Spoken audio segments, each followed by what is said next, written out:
So while Donald Trump is dealing with the fallout from his feud with Elon Musk, as that thing is still ongoing, but it has taken a back burner to the current issues with his mishandling of the protests in LA and his now feud with Governor Gavin Newsom. I've done a couple of videos on that.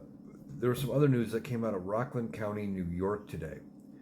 And a New York State Supreme Court justice has allowed this court case to go on to discovery instead of being dismissed.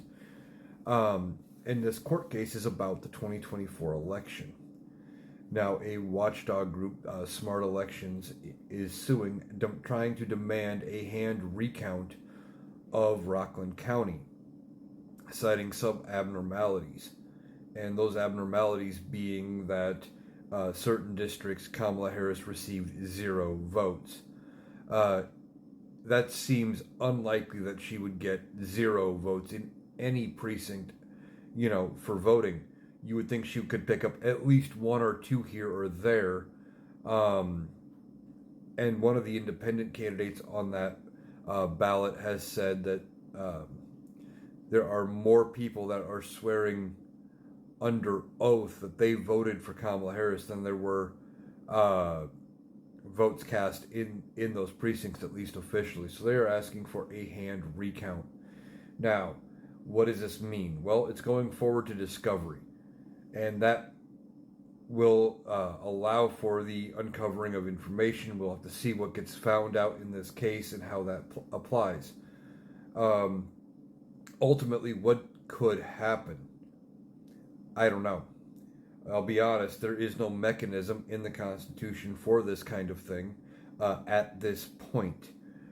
Typically, within weeks after the election, the states have certified their election results and said, okay, we accept these as final. They sign off on them. Then they got sent to Congress on January 6th. Congress signed off on them and said, we accept these as final. And then on January 20th, the president gets sworn in. Now on January 3rd, of course, the new Congress got sworn in. And if there were issues with the Senate race as well, that might change things.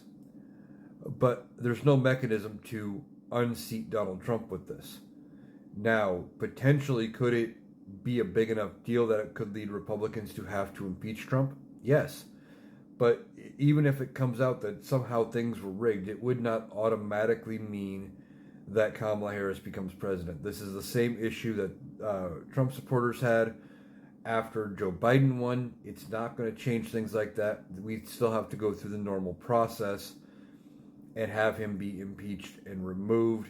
But then that would just get us to J.D. Vance. And if J.D. Vance were to be impeached and removed without selecting a vice president beforehand, then it would go to the Speaker of the House. Now, if none of this were to happen until after the midterms, for example, that could mean a favorable Democratic Speaker of the House. But we'll have to see how this plays out. I'm curious to see what they find in discovery. This could be a big deal. However, it won't change the outcome right away, but it could prove what a lot of people have suspected, is that there was some major funny business going on in the 2024 election.